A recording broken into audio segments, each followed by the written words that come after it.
નમસ્કાર દર્શક મિત્રો, ઇવનિંગ ન્યૂઝમાં હું ફાલ્ગુની શાહ આપ સૌનું સ્વાગત કરું છું. શરૂઆત કરીએ બુલેટિનના મુખ્ય સમાચારોથી. પ્રમુખ સ્વામી મહારાજની જન્મજયંતિ ઉપર નમો સ્ટેડિયમમાં બાપ્સ કાર્યકર સુવર્ણ મહોત્સવનું ભવ્ય આયોજન. કાર્યક્રમમાં પીએમ મોદી વર્ચ્યુઅલી જોડાયા. કહ્યું, બાપ્સના કાર્યો સમગ્ર વિશ્વમાં ભારતના સામર્થ્ય અને પ્રભાવને તાકાત આપે છે. કાર્યક્રમમાં કેન્દ્રીય મંત્રી અમિત શાહ અને મુખ્યમંત્રી ભૂપેન્દ્ર પટેલ સહિત દેશ વિદેશના કાર્યકરો પણ ઉપસ્થિત. કેન્દ્રીય ગૃહમંત્રી અમિત શાહ આજે અમદાવાદની મુલાકાતે. બોડકદેવમાં ગ્લોબલ હોસ્પિટલનું કર્યું ઉદ્ઘાટન. મલ્ટી સ્પેશિયાલિટી હોસ્પિટલમાં નાગરિકોને તમામ સુવિધાઓ થશે ઉપલબ્ધ. તો ગુજરાત લોકસેવા ટ્રસ્ટના વાર્ષિકોત્સવમાં પણ કેન્દ્રીય ગૃહમંત્રી થયા સહભાગી.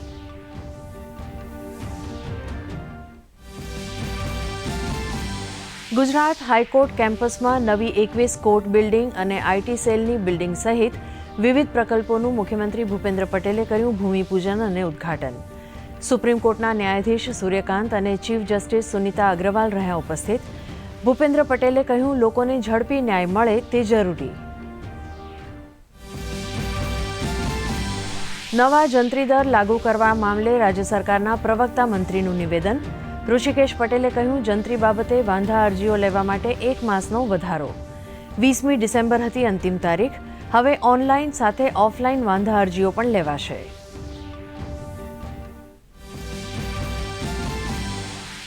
પીએમજેએવાય યોજના અંતર્ગત ચાલતા ગોટાળા અટકાવવા બાબતે આરોગ્યમંત્રી ઋષિકેશ પટેલનું નિવેદન. કહ્યું, સાચી સર્જરી થાય તે માટે એસઓપી બનાવવાની કાર્યવાહી આખરી તબક્કામાં. તો સુરત નકલી ડોક્ટર સર્ટિફિકેટ મામલે કહ્યું, ડોક્ટર્સની નોંધણી અંગે થશે ચકાસણી.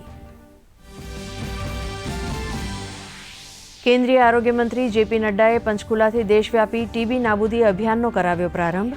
આ પ્રસંગે પ્રધાનમંત્રી મોદીએ કહ્યું, ટીબી વિરુદ્ધ મજબૂત રીતે લડી રહ્યું છે ભારત. તો રાજ્યના આરોગ્ય મંત્રી ઋષિકેશ પટેલે ગાંધીનગરથી રાજ્યવ્યાપી અભિયાનનો કરાવ્યો શુભારંભ.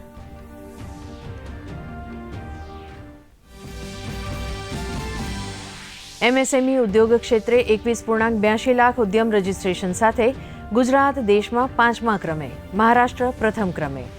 રાજ્યમાં એમએસએમઈની નોંધણીમાં પ્રતિવર્ષ સરેરાશ 25થી 30% થઈ રહ્યો છે વધારો. તો સ્ટાર્ટઅપ ક્ષેત્રમાં ગુજરાત દેશમાં પ્રથમ ક્રમે. ભાજપાએ દિલ્હી વિધાનસભાની ચૂંટણી માટે આપ્યું સૂત્ર. અબ નહીં સહેંગે બદલ કે રહેંગેના લાગ્યા પોસ્ટર્સ. આવતીકાલથી તમામ વિધાનસભા મત વિસ્તારોમાં ભાજપની પરિવર્તન યાત્રાનો થશે પ્રારંભ.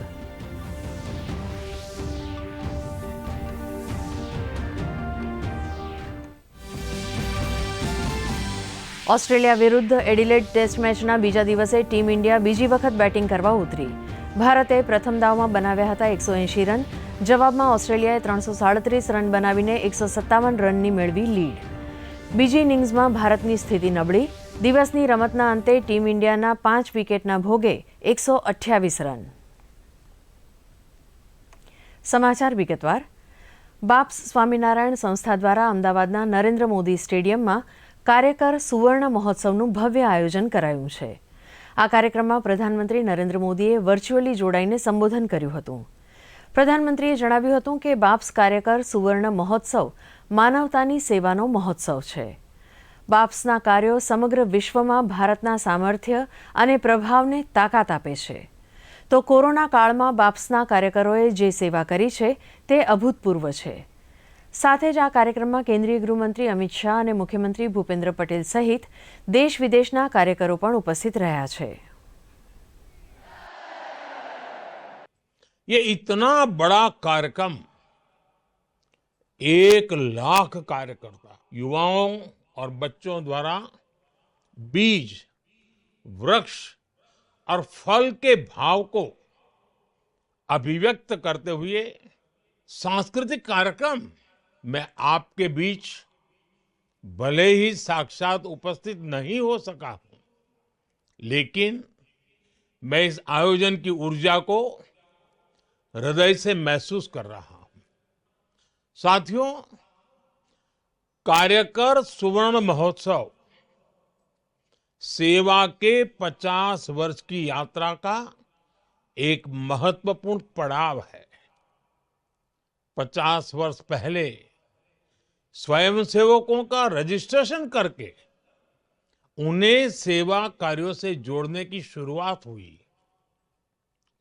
उस समय कार्यकर्ताओं का रजिस्ट्रेशन कराने के बारे में कोई सोचता भी नहीं था। आज ये देखकर बहुत खुशी होती है कि बीएपीएस के लाखों कार्यकर पूरी श्रद्धा और समर्पण से सेवा कार्यों में जुटे हैं। मोहन स्वामी महाराज के भी हम बहुत ही आभारी है। इसलिए आभारी है कि मोहन स्वामी महाराज की वजह से आज 1 लाख स्वयंसेवक के दर्शन एक साथ हो रहे हैं और धन्यता का अनुभव हो रहा है।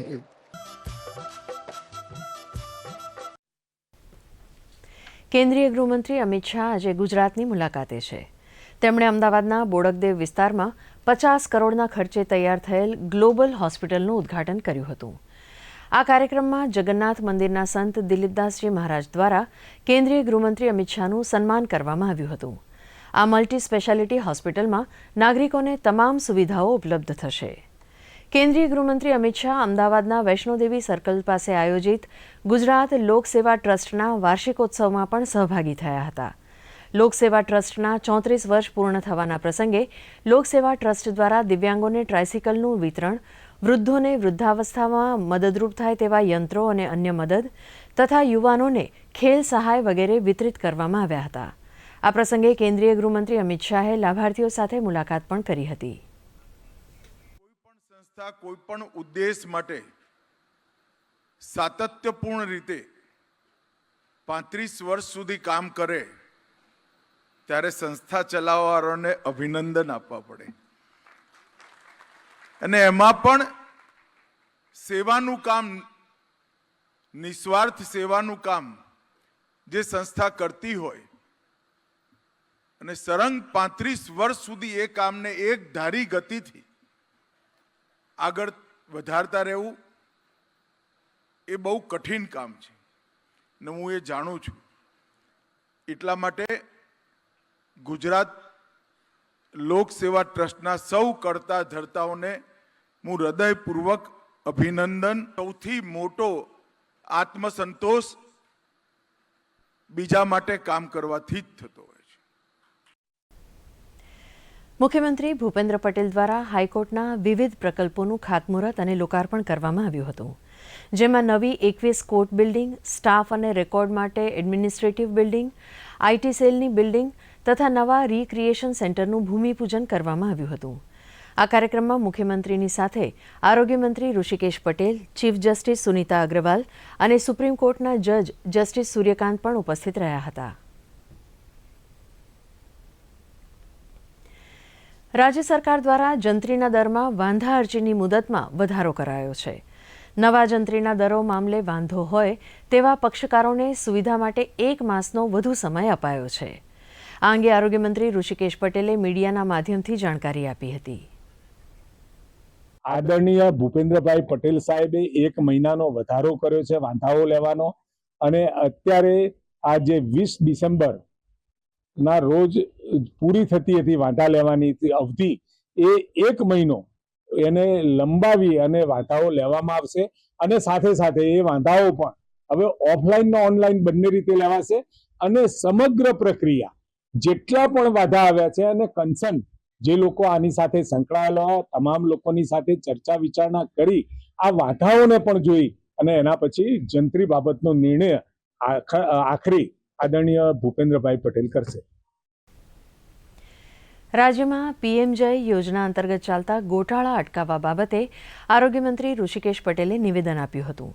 તેમણે કહ્યું હતું કે પીએમજય યોજના ગરીબ લોકો માટેની આશીર્વાદ સ્વરૂપ યોજના છે, જેનો કેટલીક હોસ્પિટલ ગેરલાભ ઉઠાવતી હોવાનું સામે આવ્યું છે. આ સમગ્ર મામલે તપાસ માટે એસઓપી બનાવવાની કાર્યવાહી હવે આખરી તબક્કામાં છે. તો પીએમજય યોજના થકી સાચી સર્જરી થાય તે માટેની તમામ પ્રક્રિયા શરૂ થશે અને ખાનગી હોસ્પિટલનું ગ્રેડિંગ કરાયા બાદ તેને મંજૂરી અપાશે. પીએમજેવાય યોજના એમાં વધુમાં વધુ એમાં સાચી સર્જરીઓ થાય અને એ દિશામાં ક્યાંક આપણને લાગ્યું છે ક્યાંક લેકિંગ છે, કોઈ એનો ગેરફાયદો લઈ જાય છે, તો એના ઉપર આપણે એને ત્યાં રોકવાનો પ્રયત્ન કરીએ એ પ્રકારની એસઓપી સાથે જે પણ કોઈ હોસ્પિટલો જિલ્લા વાઇઝ છે અને ખાસ કરી મહાનગરપાલિકાઓમાં પણ જે હોસ્પિટલો છે એમાં ગ્રેડિંગ કરી અને એના આધારે આપણે એસેસમેન્ટ કરી શક્ય હોય એટલી સારી હોસ્પિટલ એમ્પેનલ્ડ થાય જિલ્લા વાઇઝ એનો પ્રયત્ન આપણે કરવાના છીએ. સુરતમાં થોડા સમય પહેલા પોલીસે પાંડેસરામાં ચાલતા 3 ક્લિનિક ઉપર દરોડો પાડીને બોગસ તબીબોને ઝડપી પાડ્યા હતા, જેઓ પાસેથી BEMSના સર્ટિફિકેટ્સ મળી આવ્યા હતા, જે સુરતના જ 2 તબીબોએ આપ્યા હોવાનું ખુલ્યું હતું. પોલીસે આ મામલે અત્યાર સુધીમાં કુલ 13 લોકોને ઝડપી પાડ્યા છે. આ અંગે આરોગ્ય મંત્રી ઋષિકેશ પટેલે જણાવ્યું હતું કે સુરત પોલીસે આરોગ્ય વિભાગ સાથે મળીને આ કામગીરી કરી છે. ડિગ્રી અને અન્ય બાબતોની ચકાસણી કર્યા બાદ વધુ કાર્યવાહી હાથ ધરવામાં આવશે. ડિગ્રી ધરાવતા ડોક્ટર્સે નોંધણી કરાવવી ફરજિયાત છે. આપણને જોવા મળ્યું નકલી ડિગ્રીઓનું કૌભાંડ, એમાં સાથે રહી એમાં સંશોધન પણ કર્યું છે અને સાથે એમાં સહયોગ આપ્યો છે અને પોલીસ એમાં ફરિયાદ કરતા બની છે. ક્લિનિકલ એસ્ટાબ્લિશમેન્ટ એક્ટ હેઠળ આપણે તમામે તમામ BHMS, BAMS, યુનાની અને જે પણ કોઈ માન્યતા પ્રાપ્ત જે પ્રેક્ટિસ કરે એવા તમામ ડોક્ટરોની આપણે રજીસ્ટ્રી કરવાના છીએ. 25 સુધીમાં એની નોંધણી કરાવવી ફરજિયાત છે. જો એ ન નોંધવામાં આવે તો એના ઉપર કાયદેસરના પગલાં પણ લઈ શકાય, એ પ્રકારના પ્રોવિઝન્સ છે.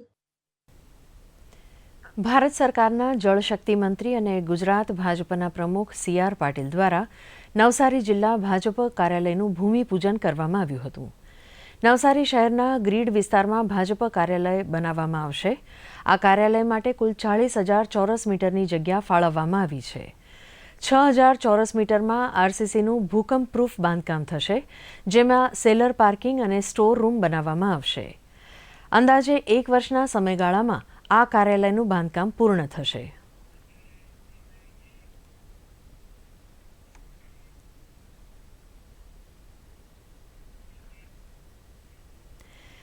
રાષ્ટ્રીય ક્ષય નિર્મૂલન કાર્યક્રમ અંતર્ગત TB રોગનું નિર્મૂલન કરવા માટે કેન્દ્ર અને રાજ્ય સરકાર કટિબદ્ધ છે.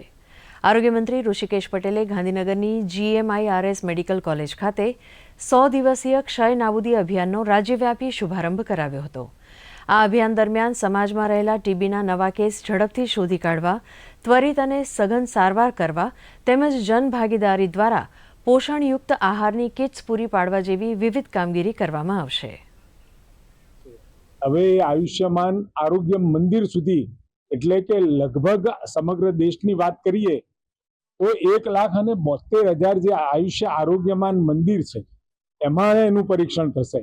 એના કારણે ખૂબ ઝડપથી આપણી તમામ ટીમોને આ TBના પેશન્ટ શોધવી અને પ્રોસિજર સુધી લઈ જવામાં આપણને ખૂબ સરળતા રહે એવું આ 100 દિવસનું અભિયાન ગુજરાત પણ સમગ્ર રાજ્યની અંદર ચલાવશે. આજે 7મી ડિસેમ્બર છે. આજના દિવસને સશસ્ત્ર સેના ધ્વજ દિવસ તરીકે ઉજવવામાં આવે છે. રાજ્યપાલ આચાર્ય દેવવ્રતજીએ રાજભવન ખાતે સશસ્ત્ર સેના ધ્વજ દિવસ અવસરે ફાળો અર્પણ કરીને આપણા દેશની સરહદો સાચવતા અને માતૃભૂમિની રક્ષા કરતા વીર સેનાનીઓ પ્રત્યે કૃતજ્ઞતા પ્રગટ કરી હતી. તો મુખ્યમંત્રી ભૂપેન્દ્ર પટેલે પણ આ અવસરે ગાંધીનગરમાં ફાળો અર્પણ કરીને વીર સેનાનીઓ પ્રત્યે કૃતજ્ઞતા પ્રગટ કરી હતી. આ પ્રસંગે પોલીસ મહાનિદેશક વિકાસ સહાય, સૈનિક કલ્યાણ અને પુનર્વસન બોર્ડના લેફ્ટનન્ટ કર્નલ અને અધિકારીઓ ઉપસ્થિત રહ્યા હતા. સુરેન્દ્રનગર જિલ્લામાં સશસ્ત્ર સેના ધ્વજ દિનની ઉજવણી કરાઈ હતી. આ ઉજવણીમાં જિલ્લા પંચાયત ખાતે ઇન્ચાર્જ જિલ્લા કલેક્ટર રાજેશ તન્નાએ ધ્વજ દિન ભંડોળમાં પોતાનો ફાળો આપ્યો હતો.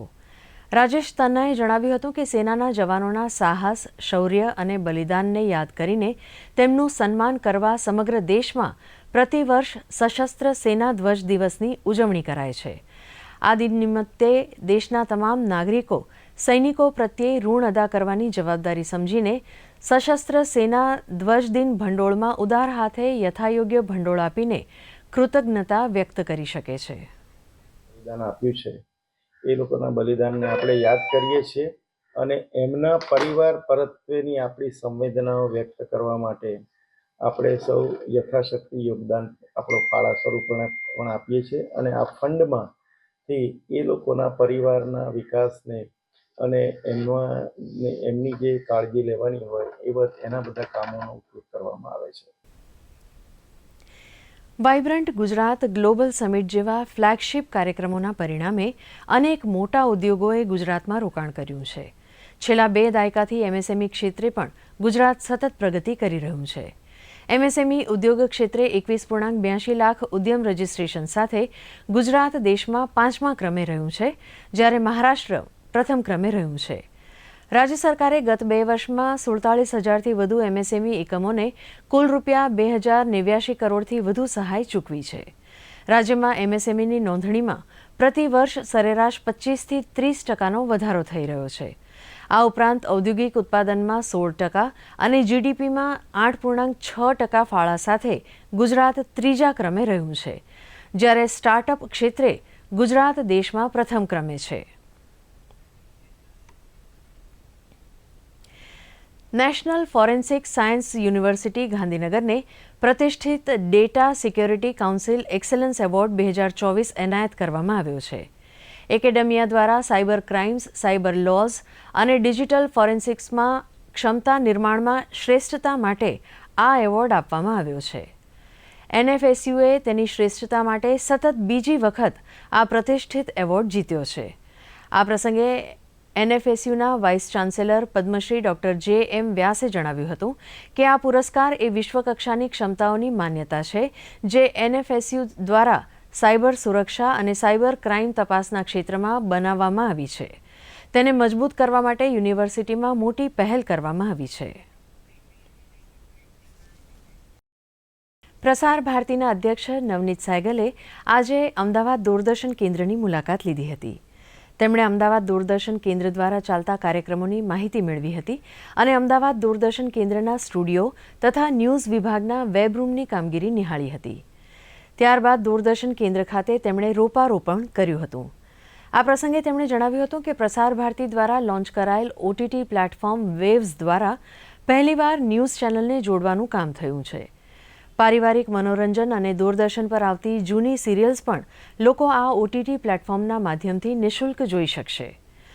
દૂરદર્શનના માધ્યમથી વધુમાં વધુ લોકો સુધી કઈ રીતે પહોંચી શકાય તે અંગે તેમણે દૂરદર્શનના અધિકારીઓને સૂચનો આપ્યા હતા.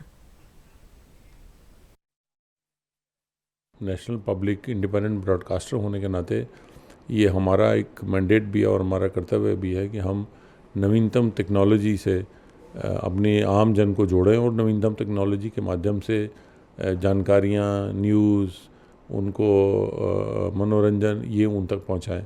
माननीय प्रधानमंत्री नरेंद्र मोदी जी के आह्वान पर हर क्षेत्र में तकनीक का सहारा लिया जा रहा है. तकनीक के सहारे अपनी कार्यकुशलता बढ़ाने का प्रयास हो रहा है और तकनीक के सहारे जनता तक अधिक से अधिक पहुंचने का प्रयास भी हो रहा है. और उसी प्रयास में दूरदर्शन ने अपना ओटीटी वेव्स अभी लॉन्च किया है. उसका मुख्य जो आधार है उसका है कि हम एज ए पब्लिक ब्रॉडकास्टर हम साफ़ सुथरा मनोरंजन आम जन को देना चाहते हैं. દ્વારકા જિલ્લાના ખંભાળિયા નગરપાલિકા ટાઉન હોલ ખાતે પ્રવાસન મંત્રી મુળુભાઈ બેરાના અધ્યક્ષસ્થાને રવિ કૃષિ મહોત્સવ કાર્યક્રમ યોજાયો હતો. આ કાર્યક્રમમાં મહાનુભાવોના હસ્તે ખેડૂતોને ખેતીવાડીમાં ઉપયોગી સાધન સહાયનું વિતરણ કરાયું હતું. આ કાર્યક્રમમાં નિવાસી અધિક કલેક્ટર ભૂપેશ જોટાણીયા, પ્રાંત અધિકારી કે કરમટા અને મામલતદાર વી.કે. વરુ સહિત સંબંધિત વિભાગના અધિકારીઓ તથા બહોળી સંખ્યામાં ખેડૂતો ઉપસ્થિત રહ્યા હતા. આ પ્રસંગે પ્રવાસન મંત્રી મુળુભાઈ બેરાએ જણાવ્યું હતું કે ધરતીપુત્રોની આવક બમણી કરવા તેમજ કૃષિ પેદાશો તથા કૃષિ આવનારા પરિવર્તનનું માર્ગદર્શન મેળવી શકે તેવા ઉમદા આશયથી કૃષિ મહોત્સવનો પ્રારંભ કરવામાં આવ્યો છે.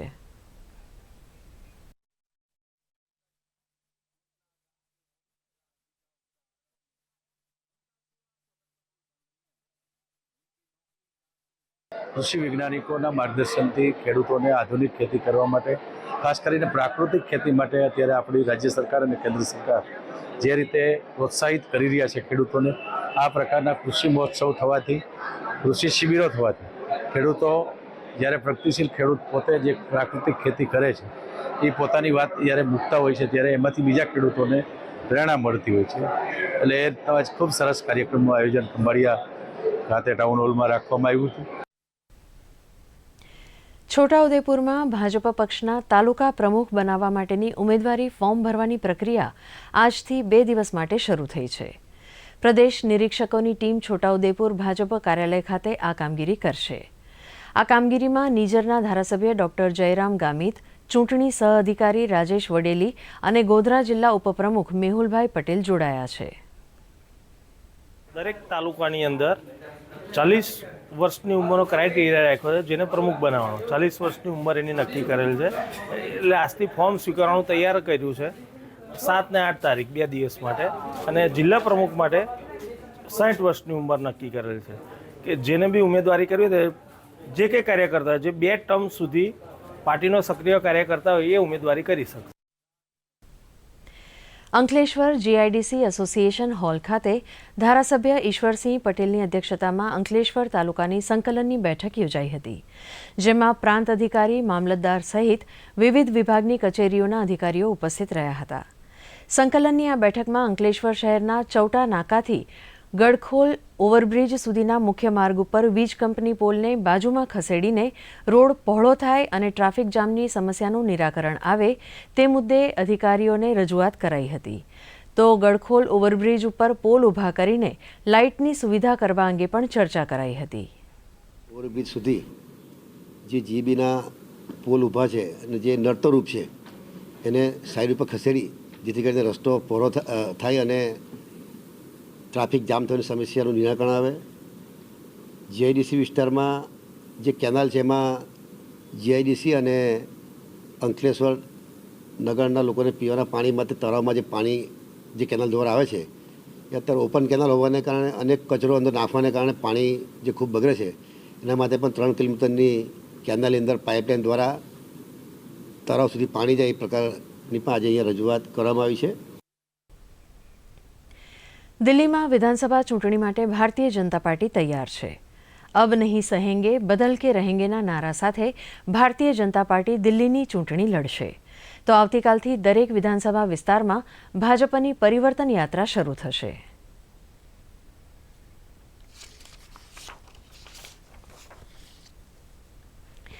ક્રિકેટ. બોર્ડર ગાવસ્કર ટ્રોફી 2024ની બીજી મેચ એડિલેડમાં રમાઈ રહી છે. બીજા દિવસની રમતના અંતે ભારતે બીજી ઇનિંગમાં 5 વિકેટે 128 રન નોંધાવ્યા છે. બીજી ઇનિંગમાં ઓસ્ટ્રેલિયા તરફથી કમિન્સ અને સ્કોટે 2 વિકેટ્સ ઝડપી છે. આમ ભારત હજી પણ 29 રન પાછળ છે અને ટીમ ઇન્ડિયા પર હારનો ખતરો મંડરાઈ રહ્યો છે. આ પહેલાં ઓસ્ટ્રેલિયાની પ્રથમ ઇનિંગ 337 રન પર સમેટાઈ હતી, જ્યારે ટીમ ઇન્ડિયા પ્રથમ ઇનિંગમાં 180 રનમાં ઓલ આઉટ થઈ ગઈ હતી. આ સાથે આજનું ઇવનિંગ ન્યૂઝ બુલેટિન અહીં સમાપ્ત કરીએ છીએ. નમસ્કાર.